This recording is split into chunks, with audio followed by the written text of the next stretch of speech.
ସାନରଦପଡ଼ା ଗ୍ରାମ ପଞ୍ଚାୟତର ସମସ୍ତ ଜନସାଧାରଣ ମାନଙ୍କୁ ନୂତନ ବର୍ଷର ହାର୍ଦ୍ଦିକ ଅଭିନନ୍ଦନ। ଆଜି କୃଷି ବିଷୟରେ ଆମ ସହିତ ଅଛନ୍ତି କୃଷି ମିତ୍ର ବିଜୟ କୁମାର ବେହେରା, ଯାହାକି ସରକାରଙ୍କ ତରଫରୁ ଆମର କୃଷକ ଭାଇମାନଙ୍କ ପାଇଁ କିଭଳି ଭାବେ ଉନ୍ନତିମୂଳକ କୃଷି ହେଇପାରିବ, କୃଷି ଉତ୍ପାଦନ ହେଇପାରିବ ଏବଂ କ'ଣ ସହାୟତା ମିଳୁଛି ସରକାରଙ୍କ ତରଫରୁ, ଏହା ଉପରେ ଆମ ସହିତ ଅଛନ୍ତି ବିଜୟ କୁମାର ବେହେରା କୃଷି ମିତ୍ର। ସେ ତାଙ୍କ ଟ୍ରେନିଂରେ କ'ଣ ତାଙ୍କୁ ଜଣାଯାଉଛି ଏବଂ କିଭଳି ଲୋକମାନଙ୍କ ସହିତ ସେ ବିଷୟରେ ଆଲୋଚନା କରିବେ, ଏ ଉପରେ ନେଇ କୃଷିକୁ ନେଇକି ସେ କିଛି କହିବା ପାଇଁ ଚାହୁଁଛନ୍ତି। ତ ଭାଇ ତମକୁ ସ୍ୱାଗତ। ଆଉ ଆମର କିଭଳି ଭାବେ କୃଷିର ଉନ୍ନତିକରଣ ହେଇପାରିବ ଏବଂ କ'ଣ କ'ଣ ସରକାରଙ୍କର ସହାୟତା ମିଳୁଛି ତା ଉପରେ ଟିକେ ଆପଣ ଜଣାନ୍ତୁ। ଆଜ୍ଞା, ମୁଁ ସାନରଦପଡ଼ା ଜିପିର କୃଷି ମିତ୍ର ଭାବେ କାମ କରୁଛି। ବିଜୟ କୁମାର ବେହେରା ଓରଫ ବିଚି ଭାଇ। ଓଡ଼ିଶା ଜୀବିକା ମିଶନ ତରଫରୁ ମୁଁ ସାନରଦପଡ଼ା ଜିପିରେ କୃଷି ମିତ୍ର ଭାବେ କାର୍ଯ୍ୟରତ। ତେଣୁ ଆମର ଗୋଟେ ପ୍ରୋଜେକ୍ଟ ଆସିଛି ମହାସଂଘ ଜରିଆରେ ଜୈବିକ ଭିତ୍ତିରେ ଚାଷ କରିବା। ବର୍ତ୍ତମାନ ଆମର ମାଟି ବହୁ ଖରାପ ହେଇଗଲାଣି। ରାସାୟନିକ କୀଟନାଶକ ଇତ୍ୟାଦି ପ୍ରୟୋଗ କରିବା ଦ୍ୱାରା ଜମିର ଉର୍ବର ଶକ୍ତି ହାନି ହେଉଛି। ଆଉ ଆମେ ଯେଉଁ ଫସଲ ଅମଳ କରୁଛେ ସେ ବି ଆମ ପାଇଁ ବହୁ କ୍ଷତିକାରକ। ଆମେ ତା ଖାଦ୍ୟ ଗ୍ରହଣ କଲେ ବିଭିନ୍ନ ପ୍ରକାର ରୋଗ ବ୍ୟାଧି, ଜଟିଳ ରୋଗ ଯେଉଁଗୁଡ଼ିକ ଆଗରୁ ଦେଖାନଥିଲା ଏବେ ବି ଦେଖାଦେଉଛି।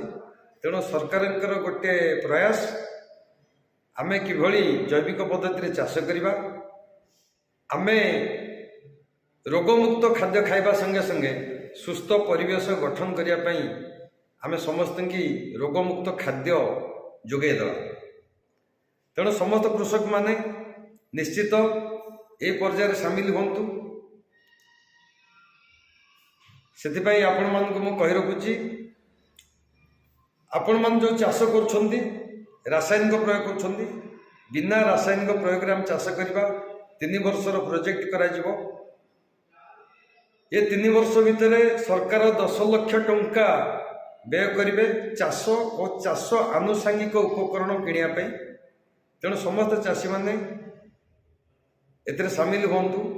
50 ଏକର ଜମି ପାଇଁ ଆମକୁ 10 ଲକ୍ଷ ଟଙ୍କାର ପ୍ରୋଜେକ୍ଟ ଅଛି। 3 ବର୍ଷ ଭିତରେ ଆମେ ତାକୁ ସାରିବା। ଆମର ଯେଉଁ ଫସଲ ଅମଳ ହେବ ସେ ଧାନକୁ ଆମେ 3100 ଟଙ୍କାରେ ଗଭର୍ଣ୍ଣମେଣ୍ଟକୁ ବିକୁଥିଲେ, ଏ ଧାନକୁ ଆମେ 5000 ଟଙ୍କା ପର କ୍ୱିଣ୍ଟାଲ ବିକ୍ରି କରିବା। ଏ ଧାନକୁ ସରକାର କିଣି ନେବେ। ଜୈବିକ ପଦ୍ଧତିରେ ଚାଷ ହେଇଥିଲେ ଆମ ପଞ୍ଚାୟତକୁ ଭିଜିଟର ମାନେ ଆସିବେ, ଆମେ ବି ଅଲଗା ପଞ୍ଚାୟତକୁ ଯିବା ଭିଜିଟ୍ କରିବାକୁ। ଆମେ ଆମର ଚାଷର ତରିକା ବଦଳାଇବା। ଆମେ ରାସାୟନିକ ସାର କୀଟନାଶକକୁ ପରିତ୍ୟାଗ କରି ଜୈବିକ ପଦ୍ଧତିରେ ଚାଷ କରିବା।